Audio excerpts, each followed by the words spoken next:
할렐루야. 예수 그리스도 이름으로 하나님 말씀 증거하겠습니다. 먼저 하나님 말씀 누가복음 7장 11절에서 17절 말씀 찾겠습니다.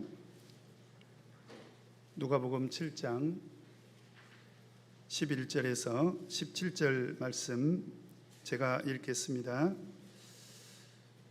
그 후에 예수께서 나인이란 성으로 가실새 제자와 허다한 무리가 동행하더니 성문에 가까이 오실 때에 사람들이 한 죽은 자를 메고 나오니 이는 그 어미의 독자요 어미는 과부라. 그 성에 많은 사람도 그와 함께 나오거늘 주께서 과부를 보시고 불쌍히 여기사 울지 말라 하시고 가까이 오사 그 관에 손을 대시니 맨 자들이 서는지라. 예수께서 가르사대 청년아 내가 네게 말하노니 일어나라 하시매 죽었던 자가 일어앉고 말도 하거늘 예수께서 그를 어미에게 주신대 모든 사람이 두려워하며 하나님께 영광을 돌려 가로되 큰 선지자가 우리 가운데 일어나셨다 하고 또 하나님께서 자기 백성을 돌아보셨다 하더라. 예수께 대한 이 소문이 온 유대와 사방에 두루 퍼지니라. 아멘. 오늘 이 시간에는 청년아 일어나라는 말씀의 제목으로 우리 같이 하나님 말씀 상고하고 은혜 나누도록 하겠습니다. 오늘 이 시간 소개할 이적은 예수님께서 죽은 자를 살리신 이적입니다. 이를 일컬어서 우리는 생명 회복의 이적이다 또는 소생의 이적이다 이렇게 말을 하기도 합니다. 죽은 자를 살렸다. 참 이것은 세상적으로 말한다면 믿을 수 있는 이적입니까? 믿을 수 없는 이적입니까? 참 이건 믿기 힘든, 솔직히 말하면 참 믿을 수 없는 그런 이적이지요. 그래서 죽은 자를 살려주시는 이적은 우리가 이적 중에 이적이다. 예수님께서 행하신 이적이 참 많이 있지만 그 중에서 가장 큰 이적이다. 또 이렇게 말씀드릴 수가 있습니다. 그래서 우리가 예수님의 이적을 이제 앞으로 계속 공부를 하게 될 텐데요. 그 예수님의 이적 중에서 죽은 자를 살리신 이런 이적은 본문과 함께 세 차례 등장합니다. 자, 앞으로 공부를 하겠습니다만은 누가복음 8장에 보면 회당장 야이로의 딸을 살려주시지 않습니까? 오늘은 청년을 살려주시고요. 누가복음 8장에는 회당장 야이로의 딸을 살려주십니다. 그래서 남자 한 사람, 여자 한 사람 이렇게 골고루 살려주시죠. 그 다음에 요한복음 11장에 보면 여러분 너무나도 잘 아시는 나사로를 또 살려주십니다. 젊은 사람 두 사람 살려주시고 또 나이 든 어른도 또 한 명 살려주시고 골고루 살려주셨죠. 어쨌든 이제 오늘 이 죽은 자를 살리신 이적을 통해서 주신 교훈 그리고 예수님께서 우리에게 주시고자 했던 메시지가 무엇인지 같이 한번 살펴보도록 하겠습니다. 먼저 오늘 이 사건은 나인이란 성에서 일어나는데요. 우리 11절 같이 한번 읽겠습니다. 시작. 그 후에 예수께서 나인이란 성으로 가실새 제자와 허다한 무리가 동행하더니 이 나인이란 성에서 일어난 사건인데요. 이 나인이라는 성의 의미가 좀 특별합니다. 즐거움 또는 기쁨 그런 뜻이 있다고 하죠. 그리고 실제로 오늘날까지 이 도시가 존재합니다. 그래서 우리가 이스라엘에 가면 네인이라고 하는 그런 도시 이름으로 현재까지 존재합니다. 근데 오늘 예수님께서 나인이라는 성으로 들어갈 때 조금 특별한 그런 장면이 연출이 되는데요. 오늘 11절에 보면 예수님의 뒤를 누가 따라갑니까? 제자들이 따라갑니다. 이것은 자연스럽죠. 그런데 그 뒤에 누가 따라가게 됩니까? 허다한 무리가 동행을 하게 됐다. 허다한 무리들이 동행했다라고 하는 것은 이제 그만큼 이 시점에서의 예수님의 영향력 그리고 예수님이 그만큼 알려졌고 그로 말미암아서 예수님을 따르는 그런 무리들이 많이 이렇게 발생을 한 것이죠. 어쨌든 오늘 예수님께서 이제 나인이란 성으로 입성을 하시는데 예수님의 제자들뿐만 아니라 수없이 많은 무리들이 행렬을 지어가지고 예수님을 쭉 이렇게 따라가고 있는 그런 장면을 우리 성도님들이 머릿속으로 한번 그려보시고요.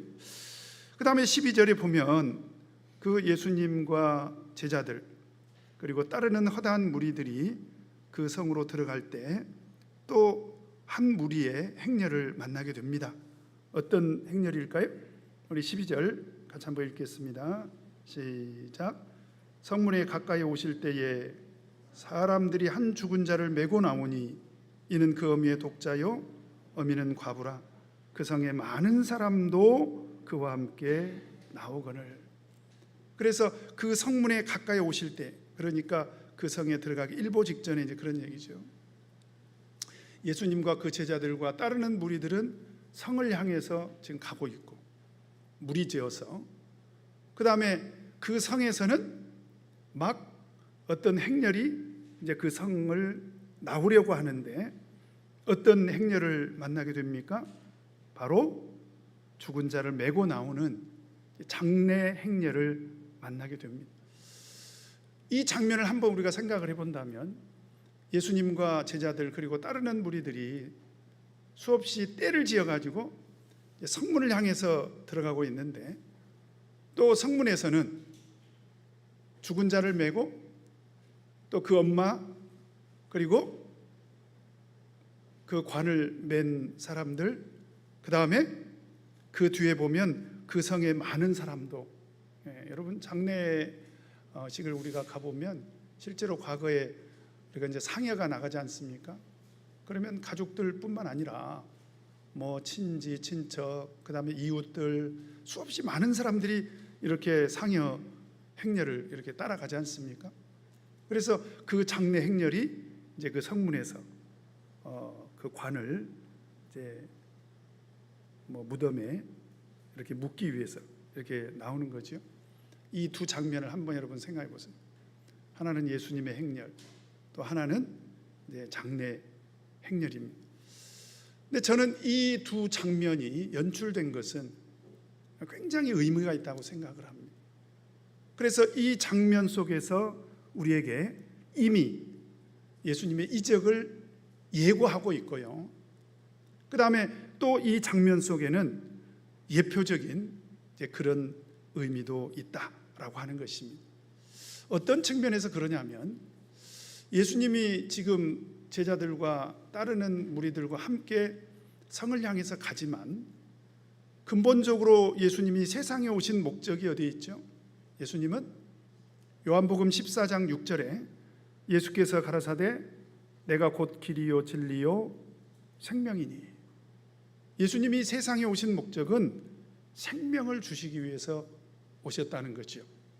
그러니까 예수님과 그의 제자들 그리고 그를 따르는 허다한 무리들은 예수님을 따르는 무리들이면서 동시에 바로 그 생명의 행렬을 지금 이렇게 가고 있는 그런 무리들로 우리가 이렇게 예표를 할 수가 있다라고 하는 것입니다. 그런데 그 성 안에서 나오고 있는 그 장례 행렬은 어떤 의미가 있느냐? 그게 바로 우리 인생의 길이라는 거예요. 왜 그렇습니까? 사실 우리는 세상 사는 동안에 우리가 살기 위해서 삽니까? 죽기 위해서 삽니까? 참 대답하기 곤란하지요. 왜냐하면 살기 위해서 살아도 결국은 죽거든요. 그러니까 사실 우리 인생의 길은 어떤 측면에서는 그렇다는 거죠. 어떤 측면에서는 죽음의 길인 거예요.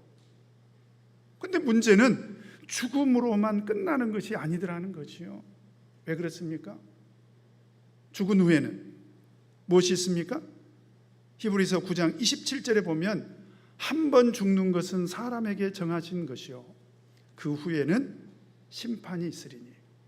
그러니까 우리 인간이라는 존재는 사실은 산다고 해봐야 언젠가는 죽음을 향해서 가다가 이제 죽을 수밖에 없는 존재고 또 언젠가는 심판을 만나게 된다라고 하는 것입니다. 이게 무슨 얘기냐면 오늘 예수님의 행렬, 이 생명의 행렬과 이 장래 행렬의 만남은 우연히 만난 것이 아니라 필연적인 그런 만남이라는 거죠. 왜 그렇습니까? 언젠가는 반드시 만나게 된다는 거예요. 예를 들면 어떤 사람은 이렇게 말할 수 있어요. 오늘 예수님께서 공교롭게 나인성이라는 곳에 오다 보니까 그 장래 행렬을 만나게 된 거지. 그래서 그 청년을 살리게 된 거지. 만약에 예수님께서 나인성이 아니라 다른 곳으로 갔다 하면 어떻게 그 청년을 만날 수 있었겠는가? 제가 계속 설교를 하다가 자주 인용하는 말씀이 있죠. 그렇게 말하는 사람은 하나만 알고 둘은 모른다. 예를 들어서 그렇다 치자 이 말이에요. 그러면 예수님께서 사마리아로 가셨다고 칩시다. 그래서 이 청년을 못 만났어요. 그래가지고 이 청년은 결국 무덤에 묻히고 말았습니다. 그리고 그 육체가 다 썩어서 흙으로 돌아가겠죠. 그럼 예수님하고 언제 만나겠냐 이 말이죠. 정말 그럴까요? 우리 고린도 후서 5장 10절을 보면 이는 우리가 다 반드시 어디에서? 그리스도의 심판대 앞에 드러나 각각 선악간에 그 몸으로 행한 것을 따라 받으려 함이라. 그러니까 언젠가는 만난다는 거예요. 그래서 어떤 사람은 살아서 만나고 오늘 이 청년처럼 죽어서 만나는 사람도 있고, 어떤 사람은 살아생전에는 전혀 못 만났지만 그리스도의 심판대 앞에서 만나게 된다는 것입니다. 언젠가는 만나야 될 그 만남, 바로 그 만남은 예수 그리스도와의 만남이라는 것이요. 다만 살아있는 동안에 만날 것인가, 아니면 죽어서 시체로 장례식을 치르는 중에 만날 것인가, 아니면 마지막 그리스도의 심판대 앞에서 만날 것인가, 그 차이는 있겠지요. 바로 그 만남을 오늘 이 장래 행렬과의 만남을 통해서 우리는 예표적인 그런 장면으로 받아들여야 된다라고 하는 것입니다. 자, 그런데 12절을 다시 한번 보면 이 장래 행렬에는 사연이 있죠. 어떤 사연이 있습니까? 같이 한번 읽겠습니다. 시작. 성문에 가까이 오실 때에 사람들이 한 죽은 자를 메고 나오니 이는 그 어미의 독자요 어미는 과부라. 그 성에 많은 사람도 그와 함께 나오거늘. 여러분, 우리가 장례식장을 가보면 그 모든 사람의 죽음에는요 다 사연이 있습니다. 늙어서 돌아가신 분도 있고, 병 걸려서 병으로 돌아가신 분도 있고, 어떤 분들은 사고로 돌아가신 분들도 있고, 다 사연이 있습니다. 그리고 그 죽음에는 슬픔이 있죠. 그래서 참 장례식이라는 것은 그 가족들에게는 참 큰 슬픔입니다. 그런데 오늘 12절을 보면 이 장례 행렬에는 어떤 가슴 아픈 사연이 있습니까? 여기에 엄마가 과부고요, 그 다음에 그 죽은 그 사람은 그 어미의 독자라고 이렇게 소개가 되어 있습니다. 과부와 독자. 참 여러분, 그 이야기를 듣는 순간에 우리 참 가슴이 애리지 않습니까? 사실 그 남편이 언제 죽었는지, 언제 과부가 되었는지 모르지만 우리가 성경을 통해서 확인할 수 있는 것은 뭐냐면, 과부라든지 고아라든지 나그네라든지 이런 사람들은요 그 시대에 각별한 관심과 돌봄이 필요한 그런 사회적인 약자들이었죠.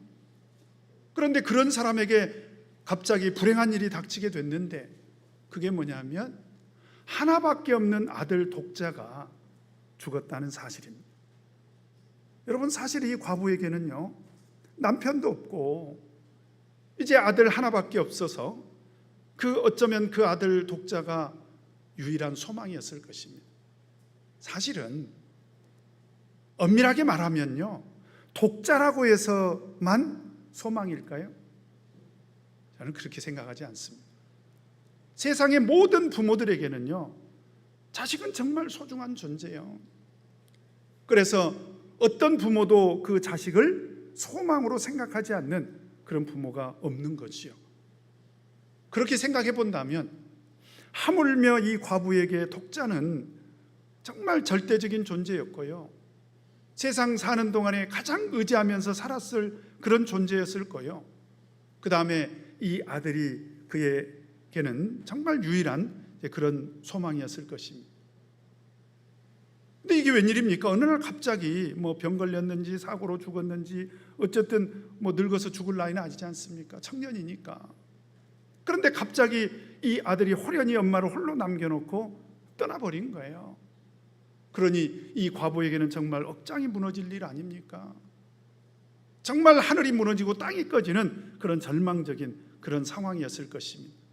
이 과부에게는 그녀가 인생에서 겪을 수 있는 가장 큰 슬픔을 겪게 된 것이고요, 인생에서 그녀가 겪을 수 있는 가장 비참한 그런 일을 만나게 된 것입니다. 그러니 그 주변에 있던 이웃들도, 그 성의 많은 사람도 그와 함께 나오거늘, 그러니까 그녀 주변에 있던 사람들도 그녀의 슬픔에 같이 동참하면서 이 장례 행렬에 같이 동행을 했을 것입니다. 바로 그 장면, 예수님의 행렬과 이 장례 행렬이 만나게 된 거죠. 자, 그런데 13절을 보면 예수님께서 그 장례 행렬을 물끄러미 바라보십니다. 13절 같이 한번 읽겠습니다. 시작. 주께서 과부를 보시고 불쌍히 여기사 울지 말라 하시고, 이제 그 장례 행렬을 만나게 됐고요, 이 장면을 물끄러미 어느 만큼 바라보고 계시던 예수님께서 발걸음을 멈추시고 그 과부에게 다가가십니다. 그리고 불쌍히 여기셨다라고 이렇게 성경은 기록하고 있습니다. 여러분, 오늘 이적이요, 예수님의 권능으로 되어진 거 틀림없습니다. 잠시 후에 좀 더 구체적으로 설명을 드리겠습니다만은, 그런데 사실 그 이적의 시작은요, 예수님께서 그녀를 불쌍히 여기는, 그 가정을 불쌍히 여기는 것으로 시작이 됐다라고 하는 것입니다. 이게 굉장히 중요한 사실인데요, 우리가 지금 이적을 공부하고 있지 않습니까? 그런데 예수님께서 이적을 행하시는 그 네 가지 목적 중에 첫 번째가 뭐라고 그랬어요? 바로 그 이적을 통해서 우리에게 하나님의 신성을 드러내 주시고, 그 다음에 두 번째로 그 이적을 통해서 하나님께서 우리를 얼마나 불쌍히 여기시는지, 우리에게 은혜와 사랑을 베풀어 주시는 그런 분인 것을 알게 한다. 그래서 우리가 믿고 있는 하나님은 정말 우리를 불쌍히 여겨 주십니다. 시편 59편 17절에도 보니까 나의 힘이시여 내가 주께 찬송하오리니 하나님은 나의 산성이시며, 그 다음에 뭐라고 되어 있습니까? 나를 긍휼히 여기시는 하나님이십니다. 그러니까 하나님은, 우리가 믿는 하나님은 우리를 근본적으로 불쌍히 여기십니다. 여기에는 어떤 조건도 없고요, 여기에는 어떤 우리의 공로도 사실은 필요가 없고요, 우리가 어떤 대가를 지불해서 하나님께서 우리를 불쌍히 여기시는 것이 아니라는 거예요. 그래서 실제로 하나님의 구속도 보면 그 하나님의 구속의 시작점도 역시 긍휼입니다. 그래서 긍휼이 정말 중요한 거예요. 디도서 3장 5절에도 보면 우리를 구원하실 때 어떻게 구원하셨냐 이 말이지요. 우리의 행한 바 의로운 행위로 말미암지 아니하고 오직 그랬습니다. 오직 뭐라고 되어 있습니까? 그의 긍휼하심을 조차 그랬죠. 긍휼하심 안에 중생의 씻음이 있고요, 긍휼하심 안에 성령의 새롭게 하심이 있다라고 하는 것입니다. 그래서 하나님을 믿는 성도들은요, 거기에 대한 소망이 있어야 돼요.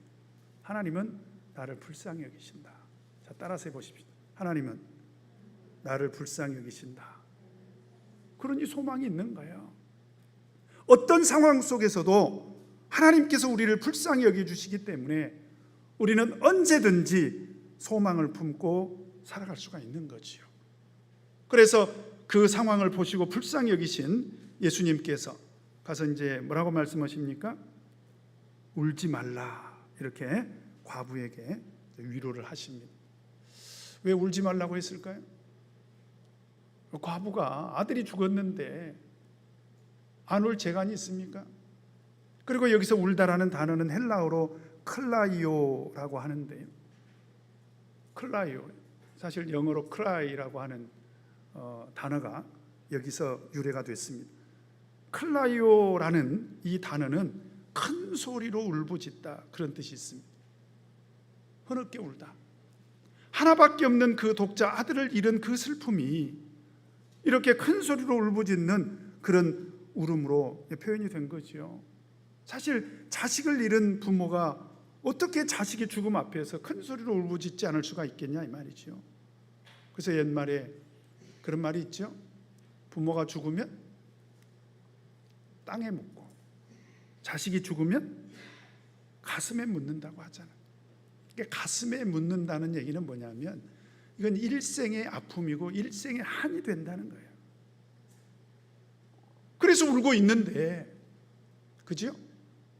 근데 예수님께서 가가지고 울지 마라. 여러분 이게 위로가 되겠어요, 안 되겠어요? 여러분 장례식장에 가가지고 울고 있는 유가족들을 향해서 울지 마세요. 그건요 위로가 안 돼요. 우리는 한다고 하는 말인데 울지 마세요. 근데 그건 사실은 위로가 안 됩니다. 그죠? 그런데 오늘 이 울지 말라 이 말을 지금 누가 하고 있습니까? 예수님이 하고 있다는 사실을 우리가 기억해야 돼요. 우리가 하는 말이 아니에요. 우리가 장례식장에 가서 울지 마라 이렇게 하는 말이 아니라 오늘 우리가 주목할 말은 이 말을 누가 하고 계시냐 이 말이죠. 예수님이 하고 계신다는 사실입니다. 예수님은 위로의 하나님이시죠. 그래서 이 말을 한 이유가 있습니다. 여러분 이 말은 결과적으로는 이 말 속에 암시가 들어있어요. 사실 어떤 암시가 들어있습니까? 그러니까 자식이 죽어도 그냥 울지 마라 그 얘기가 아니라 자식이 죽었지만 울지 마라 이제 그런 말입니다. 왜 그럴까요? 여기에는 죽은 자를 다시 살리시려는 그런 예수님의 의지가 포함되어 있다는 거예요. 그러니까 생명 회복에 대한 그런 암시가 들어있다는 거죠. 그러니까 이 말은 정말 진정한 위로가 될 수 있다라고 저는 생각을 합니다. 그래서 14절에 보니까 진짜로 예수님은 이제 그 청년을 살리시기 위해서 어떻게 하십니까? 14절 같이 읽겠습니다. 시작. 가까이 오사 그 관에 손을 대시니 맨 자들이 서는지라.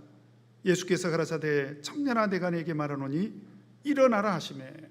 그래서 울지 말라는 말을 그냥 예의로 한 말이 아니라 예수님은 이 죽은 자를 살리시려고 이제 구체적으로 행동을 하시는데 첫 번째 했던 행동이 정말 충격적인 행동입니다.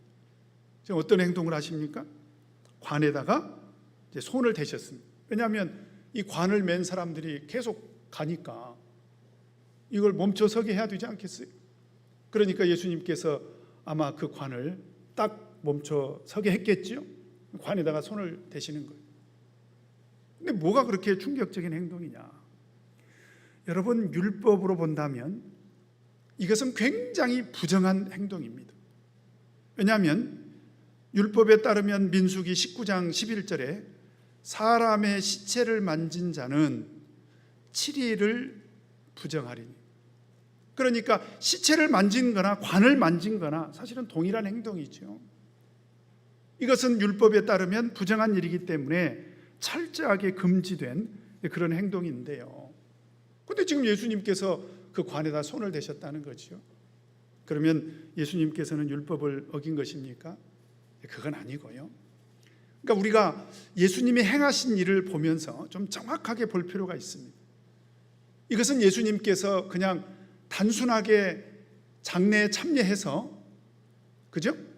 그 관을 메고 있는 그런 사람들을 도와주시기 위해서 관에 손을 댄 것이 아니라 사실 예수님께서 관에 손을 댄 목적이 있죠.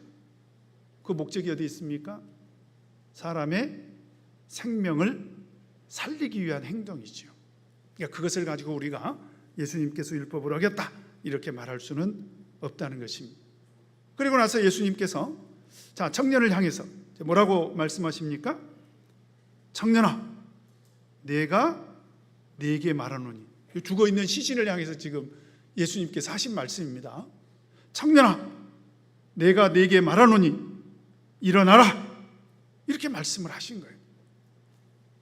여러분, 이 말이 누가 하셨다고요? 예수님이 하신 것에 우리는 의미가 있는 것입니다. 우리가 그런 말을 해봐야 사실 아무 소용이 없죠.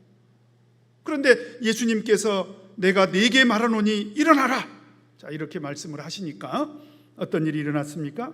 정말 놀랍게도 15절을 보니까 같이 한번 읽겠습니다. 시작. 죽었던 자가 일어앉고 말도 하거늘 예수께서 그를 어미에게 주신대. 어떤 일이 일어났습니까? 정말 놀라운 일이 일어난 거예요. 바로 죽었던 그 청년이 벌떡 일어난 것입니다. 그리고 말도 했대요. 말을 했다는 것은 무슨 얘기입니까? 확실히 살았다는 거예요. 확실히 살았다. 얼마나 신기한 일입니까? 죽었던 사람이 살아나다니요. 뿐만 아니죠. 이제 그 아들의 시신 앞에서 통곡하면서 따라가던 그 엄마에게 그 아이를 어떻게 하라고 하십니까? 예수께서 그를 어미에게 주신대.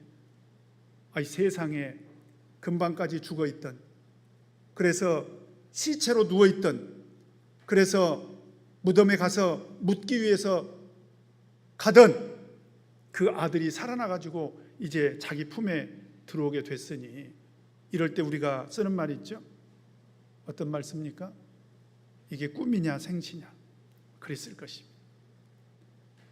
뿐만 아니라 이 어머니에게는요, 사실은 그 아들의 죽음을 통해서 그녀가 느낀 감정은 슬픔일 뿐만 아니라 인생의 절망을 느꼈을 것입니다. 그리고 실제로 이런 아픔을 당하는 사람은 그 아픔을 견딜 수 없어서 따라가는 사람도 저는 많이 봤습니다. 왜냐하면 아무 소망이 없는 거예요. 그런 절망 가운데 살던 이 어머니가 그 아이를 다시 품에 안게 됐다는 거예요. 바로 그 순간이 그녀에게는 절망이 소망으로 바뀌는 그런 순간이죠. 그러니까 정말 엄청난 그런 이적이 일어난 것입니다. 이런 일은 예수 그리스도의 능력으로만 가능한 거죠. 누가 절망을 소망으로 바꿔줬습니까? 예수님이. 그래서 아까 우리 찬송 부르시면서 어떤 감정으로 부르셨는지 모르겠습니다만은 그 찬송 455장 가사에 보면 주 안에 있는 나에게 딴 근심이 있으랴. 근데 2절에 보면 어떤 가사가 있습니까? 전날의 한숨 변하여 내 노래 되었네. 옛날 어르신들이 이 찬송을 좋아한 이유가 있어요. 이 세상살이가 어떤 경우에도 그들에게는 정말 고달프고 때로는 절망적인 그런 상황을 만나게 됐는데, 예수 그리스도 안에만 들어오면 이 한숨이, 이 절망이, 이 고통이 소망으로 바뀌는 거예요. 정말 신기한 경험이지요. 어쩌면 이 청년의 어머니도 아마 일생 동안 찬송가 455장을 입에 달고 살았을 것입니다. 전날의 한숨 변하여 내 노래 되었네. 그러지 않았겠습니까? 정말 놀라운 일입니다. 자, 그 모습을 모든 사람이 보게 된 거지요. 16절 같이 읽겠습니다. 시작. 모든 사람이 두려워하며 하나님께 영광을 돌려 가로되 큰 선지자가 우리 가운데 일어나셨다 하고 또 하나님께서 자기 백성을 돌아보셨다 하더라. 모든 사람이 죽은 자가 살아나는 이 이적을 보면서 정말 두려워했다는 것은 경외심을 가졌다는 거예요. 전능하신 하나님을 발견하게 된 거죠. 왜냐하면 어떤 사람도 죽은 자를 살릴 수는 없을 텐데 도대체 예수님이 어떤 분이길래 죽은 자도 이렇게 살리시는가 해서 두려워했을 것이며, 당연히 하나님께 영광을 돌려야 되겠죠. 하나님이 하신 일이니까요. 그 다음에 뭐라고 고백을 합니까? 큰 선지자가 우리 가운데 일어나셨다 하고, 여기서 큰 선지자라고 하는 이 말은 최고 존경의 그런 호칭입니다. 그때 당시를 살던 이스라엘 백성들에게는 선지자는요 존경의 대상 아니겠습니까? 그런데 그 앞에 큰을 붙였어요. 얼마나 그를 존경했으면 그렇게 표현을 했겠습니까? 예수님을 향해서 하고 있는 호칭이죠. 뿐만 아니라 마지막에 또 뭐라고 고백합니까? 또 하나님께서 자기 백성을 돌아보셨다. 우리가 아이들을 데리고 길을 가다 보면 아무래도 어른들은 덩치도 있고 다리도 길고 힘도 있고 하니까 가다가 보면 어떤 일이 벌어집니까? 엄마 아빠가 먼저 앞서가게 되지요. 그럼 애들은 어떻게 돼요? 나중에 오다가 자빠지든지 그냥 길을 잃어가지고 헤매든지 냅둡니까? 그렇지 않지요. 엄마 아빠라면 그렇다. 엄마 아빠라면 반드시 돌아봅니다. 이렇게 반드시 돌아봐요. 우리 아이가 잘 나를 따라오고 있는지 돌아보지요. 사실은 그런데 우리 한글 성경으로는 이제 돌아보셨다 이렇게 번역을 하고 있는데 원래 헬라어는 어떤 단어가 쓰였냐면 에피스 캡토마이라는 단어가 쓰였습니다. 이 말은 방문하다 이제 그런 뜻인데 방문하다. 그래서 의사들에게 사용할 때는 어떤 의미로 쓰였냐면 왕진하다 그런 의미로 쓰였대요. 이게 무슨 얘기냐? 그들이 믿기로 하나님은 어디 계시는데? 하늘에 계시는데 그 하나님께서 우리를 불쌍히 여기셔서 세상에 오셨다는 거예요. 지금 예수님을 향해서 하는 얘기입니다. 그죠? 그러니까 예수님이 세상에 오신 것은 사실은 만왕의 왕이시고 그 다음에 우리 만병의 근원 되시는 의사 되시는 만병의 의사 되시는 우리 하나님께서 세상에 오셨다는 거예요. 그러니까 얼마나 황송하고 얼마나 감격스러운 일입니까? 자, 이런 이적이 일어나니 이제 결과적으로 어떤 일이 일어났을까요? 17절 같이 한번 읽겠습니다. 시작. 예수께 대한 이 소문이 온 유대와 사방에 두루 퍼지니라. 소문이 났다는 거죠. 사실 죽은 자가 살아나는 이적이 일어났는데도 불구하고 만약에 소문이 나지 않았다면 저는 그렇게 생각해요. 이것도 이적이다. 제가 왜 그런 말씀을 드리냐면 여러분 지금 우리 참예수교 안에는 이런 이적이 지금도 일어나고 있습니까? 없습니까? 일어나고 있어요? 없어요? 있죠. 근데 아직도 소문이 안 났다. 저는 이것도 기적이다. 무슨 얘기냐면 소문을 내야 되는 사명은 우리에게 있는 거예요. 우리에게. 그러니까 아직도 우리 참예수교에 대한 소문이 사방팔방에 나지 않았다면 우리가 반성하고 회개해야 되는 것입니다. 아시겠죠? 자, 그러면 마지막으로 이제 오늘 예수님께서 이 청년을 살리는 과정에서 하신 말씀이 오늘 설교 제목입니다. 청년아 일어나라. 자, 따라서 해보십시다. 시작. 청년아 일어나라. 그런데 왜 이런 말씀을 하셨을까? 첫 번째로 우리가 생각해 볼 것은 사실 이런 말은요 아무나 할 수 있는 말이 아닙니다. 만약에 우리가 어떤 장례식장에 갔는데 나이 드신 분이 이제 늙어서 병들고 해서 돌아가셨어. 뭐 그런 데는 가서 그냥 좀 그래도 비교적 좀 평안한 마음으로 문상을 하고 올 수가 있습니다. 근데 어떤 장례식장을 갔더니 세상에 아직 장가도 못 간 젊은 청년이 그냥 일찍 뭐 사고로 죽었든지 병으로 죽었든지 죽었어요. 그러면 가서 위로한답시고 아유 어쩌면 좋겠느냐. 그래가지고 그냥 가가지고 청년아 일어나라. 그러면 아마 그 가족을 2번 죽이는 일이 될 것입니다. 그렇잖아요. 한번 생각해 보자는 거예요. 그런데 오늘 예수님은 이 말을 했다는 것입니다.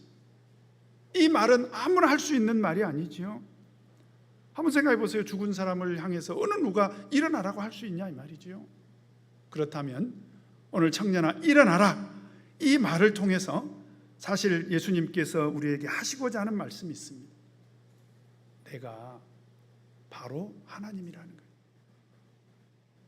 그래서 우리 인간의 생사호복을 주관하는 하나님이신 것을 예수님께서 드러내는 것입니다. 그래서 사람의 살고 죽는 것은요, 오직 하나님께 달린 일이지 않습니까? 이건 사람이 할 수 없는 일이죠. 그래서 한나가 잉태를 못했을 때 하나님 앞에 와서 간절히 기도하지 않습니까? 그리고 기적적으로 그 기도를 통해서 사무엘을 잉태하잖아요. 그렇죠? 그리고 나서 하나님 앞에 어떻게 고백합니까? 사무엘상 2장 6절에 보면 여호와는 죽이기도 하시고 살리기도 하시며 그랬습니다. 죽이기도 하시고 살리기도 하시며, 이게 무슨 얘기냐면 생사화복의 근원 되신다. 우리 하나님께서 생사화복을 주관하신다, 그런 의미가 있다라고 하는 것입니다. 바로 그 청년아 일어나라, 그 말씀 속에는 그런 의미가 있다라는 거고요. 그 다음에 두 번째로 또 하나 생각할 것은 이 말로 인해서 이제 청년이 살아났습니다. 죽은 자가 살아난 거예요. 생명이 회복된 거죠. 그런데 여러분, 그 청년이 살아남으로 인해서 이제 어떤 일이 생겼습니까? 어떤 일이 생겼어요? 이 가정에 소망이 생겼잖아요. 그리고 이 가정의 슬픔이 기쁨으로 바뀌었지 않습니까? 왜 이 가정에 슬픔이 찾아왔습니까? 왜 이 가정에 절망이 찾아왔어요?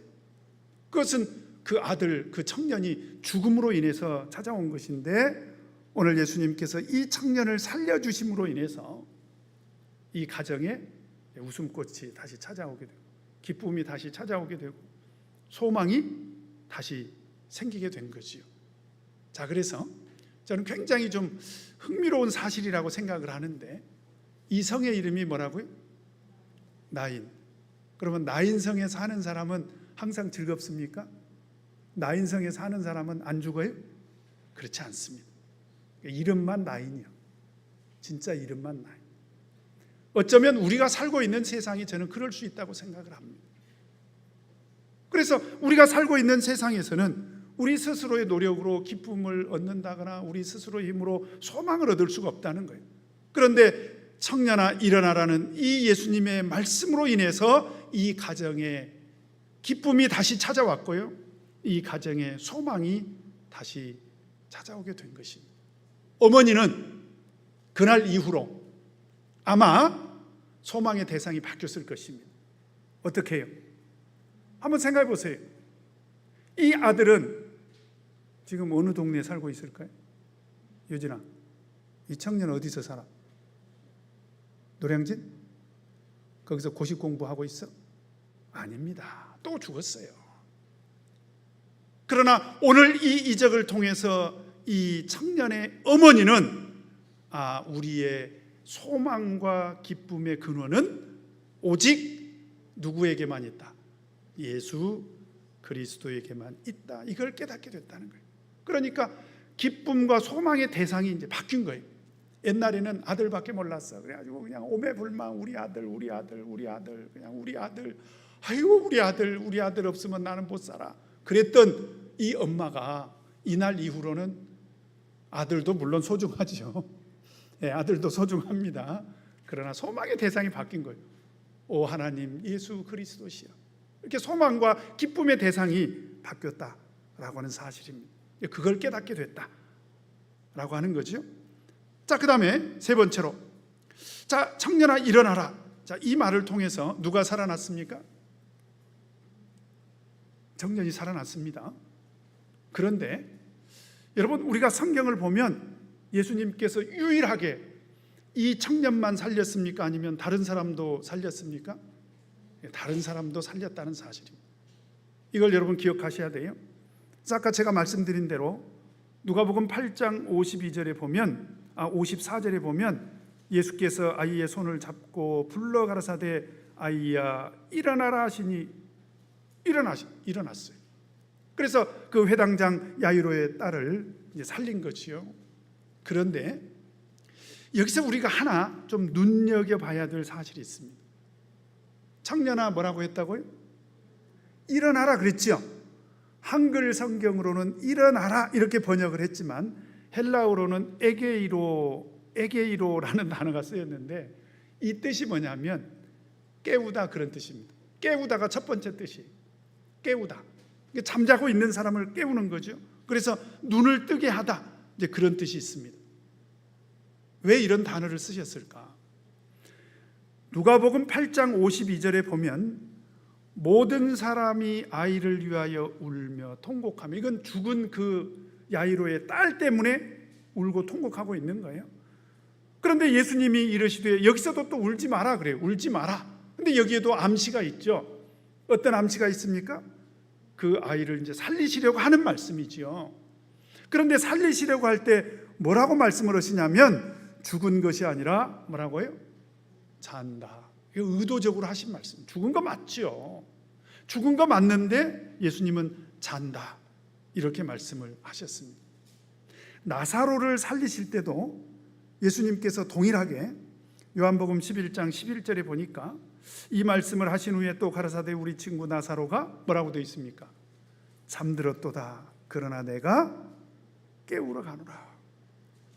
그러면 오늘 예수님이 하신 말씀을 종합적으로 정리를 해본다면, 사람이 죽는 것은 죽는 것이기도 하지만 어떤 것이기도 하다? 잠자는 것이기도 하다. 그래서 바울 사도는 데살로니가전서 4장 13절에서 18절 말씀에 뭐라고 얘기를 했냐면, 형제들아 자는 자들에 관하여는 그랬습니다. 자는 자들에 관해서. 사실은 이거 죽은 자들을 말하는 거거든요. 그래서 자는 자들에 관하여는 이렇게 말한 이유가 있어요. 그 이유가 어디 있냐면, 너희가 알지 못함을 우리가 원치 아니하노니 이는 소망 없는 다른 이와 같이 슬퍼하지 않게 하려 함이라. 그러니까 마치 죽음으로 인해서 모든 것이 끝났고 영원한 이별이라고 그렇게 생각하지 마라. 지금 그런 얘기입니다. 그래서 여기서 자는 자들을 14절에는 분명히 뭐라고 얘기를 하냐면, 우리가 예수에 죽었다가 다시 사심을 믿을진대 이와 같이 예수 안에서 자는 자들도 하나님이 저와 함께 데리고 오시리라. 우리가 주의 말씀으로 너희에게 이것을 말하노니 주 강림하실 때까지 우리 살아남아 있는 자도 자는 자보다 결단코 앞서지 못하리라. 주께서 호령과 천사장의 소리와 하나님의 나팔로 친히 하늘로 쫓아 강림하시리니, 그리스도 안에서 어떤 자들이? 죽은 자들이라고 얘기하고 있잖아요. 죽은 자들이. 그 다음에 뭐라고 되어 있습니까? 먼저 일어나고, 그 후에 우리 살아남은 자도 저희와 함께 구름 속으로 끌어올려 공중에서 주를 영접하게 하시리니, 그리하여 우리가 항상 주와 함께 있으리라. 그러므로 이 여러 말로 서로 위로하라. 진정한 위로는 어디에서 오는 것입니까? 죽은 자가 땅속에 묻혔을 때 위로가 되는 게 아니에요. 땅속에 묻혔던 사람도 얼마든지 다시 살아날 수 있다. 사실은 오늘 예수님께서 청년아 일어나라, 이 말씀을 통해서 우리에게 하시고자 했던 그 말씀은 뭐냐면, 우리에게 부활의 소망을 주시려고 하신 말씀이에요.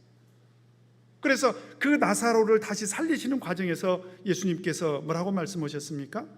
요한복음 11장 25절 26절에 보면 예수께서 가라사대 나는 부활이요 생명이니 나를 믿는 자는 죽어도 살겠고 무릇 살아서 나를 믿는 자는 영원히 죽지 아니하리니 이것을 내가 믿느냐? 이것을 내가 믿느냐?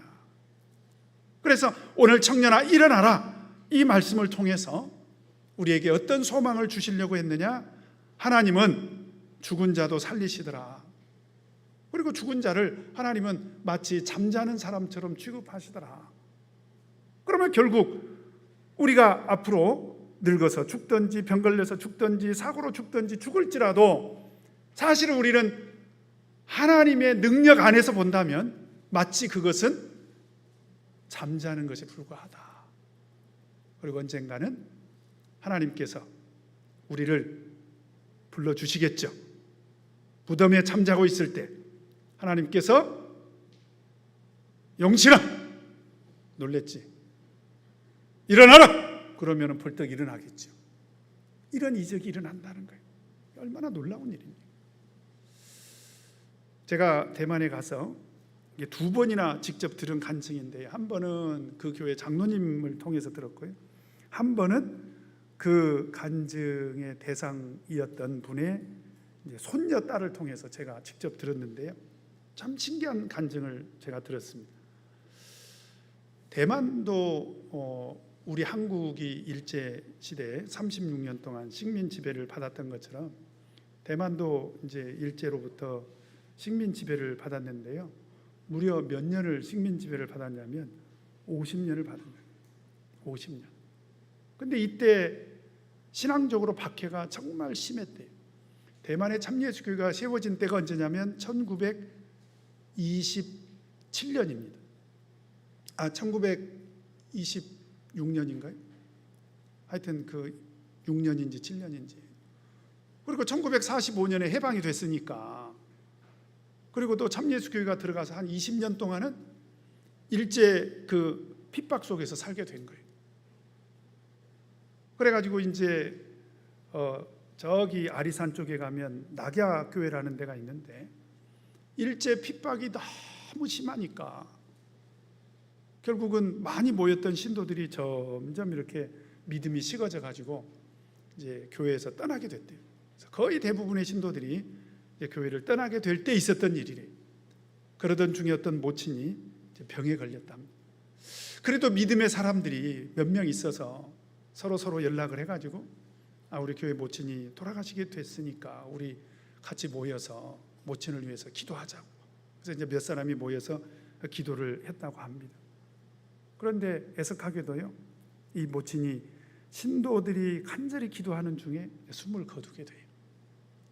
근데 정말 대단한 것은 그때 기도했던 사람들이 기도를 계속했대요. 기도를 계속한 이유가 뭐냐면 그들에게는 어떤 믿음이 있었냐면 하나님은 살리시기도 하시고 죽이시기도 하신다. 그러니까 생사는 하나님께 달렸다. 이렇게 믿어지니까 계속 기도를 했다는 거예요. 계속 시체를 놓고 완전히 숨을 거뒀는데, 그런데 얼마간 기도를 할 때 정말 신기하고 놀라운 일이 벌어진 것은 갑자기 숨을 멈추었던 그 모친이 숨을 한번 길게 내뱉더니 숨을 쉬기 시작하더라는 거예요. 숨을 쉬기 시작하더라고요. 그 다음에 일어나기 전에 갑자기 누워서 한참 노래를 부르는데 지금까지 단 한 번도 들어본 적이 없는 그런 노래를 부르더라는 거예요. 그리고 이제 눈을 뜨고 일어났대죠. 그리고 정말 신기한 이야기를 하는데 자기가 사실은 완전히 죽어서 천국에를 갔다 왔대요. 천국에를. 그런데 천국에를 갔더니 천사가 그런 얘기를 하더래요. 아직은 올 때가 아니라고, 다시 가라고. 그런데 이 모친은 천국이 너무 좋아서 막 떼를 썼대요. 나 그냥 여기 있게 해달라고. 나 다시 이 세상에 가봐야 일제로부터 핍박이나 받지 뭐 좋은 게 있겠습니까? 나는 세상에 가기 싫다. 그러니까 천사가 하는 말이 아직은 너에게 남은 사명이 있다. 그게 뭐냐? 바로 세상에 가서 하나님의 사랑을 온 세상에 전하라고. 그러면서 그 천사가 노래를 가르쳐 줬다는 거지요. 그래서 깨어날 때 자기가 불렀던 찬송이 바로 그 천사가 가르쳐 준 찬송이라는 거예요. 그래서 죽었던 이 모친이 살아난 이 이적으로 인해서 떠났던 신도들이 거의 다 돌아왔답니다. 그때. 그리고 그 주변에 있던 많은 안 믿는 이방인들도 그때 실제로 전도가 참 많이 됐다고 합니다. 그때 천사가 가르쳐 준 찬송, 그 찬송을 우리 성도님들이 다 잘 알고 계십니다. 아시죠? 우리 어르신들은 다 알아요. 왜냐하면 옛날에 우리 기도 끝나고 나면 다 불렀죠. 할렐루야 할렐루야 할렐루야 하나님의 사랑 서로 권면하세. 할렐루야 할렐루야 할렐루야 하나님의 사랑 서로 권면하세. 할렐루야 할렐루야 할렐루야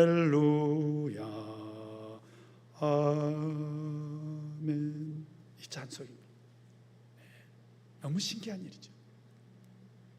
바로 하나님은 죽은 자를 다시 살리시는 그런 생사화복의 주관자이시다라고 하는 사실을 우리가 알 수가 있습니다. 여러분, 그래서요, 그러면 우리가 이 세상 사는 동안에 어디에다가 소망을 둬야 될 건가? 하나밖에 없는 독자 그 아들에게 소망을 둘 것인가? 아니면 물질에다가 소망을 둘 것인가? 그런데 오늘 말씀을 통해서 우리가 확실히 알아야 될 것은 우리의 소망은 오직 하나님이신 예수 그리스도밖에 없다라고 하는 것을 아셔야 됩니다. 그래서 우리가 예수 그리스도 안에 있을 때 언젠가 하나님의 능력으로 우리는 부활에 동참할 수가 있게 되는 거지요. 코로나19로 인해서 이제 우리 많은 성도님들이 많이 신앙이 위축이 돼 있습니다. 참 마음이 아파요. 한번 생각해 보세요. 우리의 소망이 정말 하늘나라에 있다면 안 걸리는 게 좋지만, 그렇다고 해서 이렇게 우리가 신앙생활이 위축될 정도로 이 코로나를 두려워해서 되겠는가? 우리 소망은 코로나 안 걸리는 데 있는 게 아니라 죽어도 다시 살리시는 하나님의 부활의 능력에 우리의 소망이 있는 것입니다. 앞으로 살아가시는 동안에 이런 부활의 능력을 꼭 믿으시고 이런 부활을 소망으로 삼으시고 이 험한 세상 꼭 기쁨으로 소망을 가지고 살아가시는 저와 여러분 되시기를 간절히 바랍니다. 자, 우리 다 같이 기도하시겠습니다. 자, 오늘 들으신 말씀 기억하면서 항상 우리 마음속에 하나님을 향한 이 소망, 그 어떤 것으로도 뺏기지 않도록 하나님 인도하여 주시옵소서. 자, 우리 다 같이 기도하시겠습니다. 할렐루야. 예수 그리스도 이름으로 기도드리옵나이다.